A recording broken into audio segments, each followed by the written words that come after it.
Here's some tidbits for eligible borrowers who have yet to obtain a PPP loan or perhaps who do have a PPP loan and have forgiveness on the horizon. So for application eligibility, the PPP is extended until the end of May. There is expanded eligibility, especially for nonprofit entities.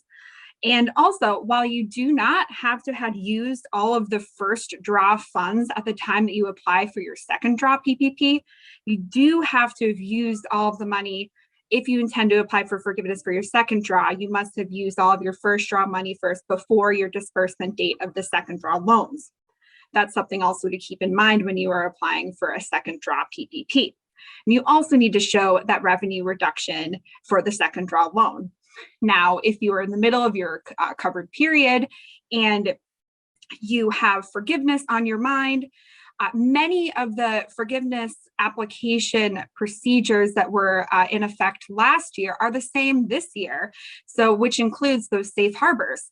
If you have any reductions in FTE headcounts, you want to start thinking about whether you can meet one of the two safe harbors. As a reminder, the first safe harbor is that you are unable to operate at the same level of business activity as you did prior to pre-pandemic levels, based on an executive order shutting down or reducing your operations. The second safe harbor is if you did reduce your FTE headcounts and if you brought them back by the end of your covered period to the same pre-pandemic levels, then you meet that second safe harbor. Those are things that should be kept on your mind.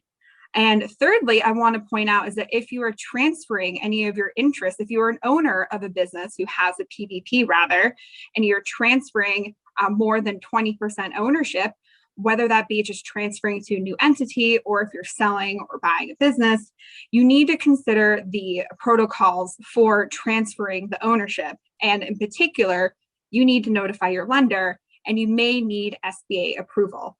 These are all just a couple of things that you should keep on your mind when you have the PPP.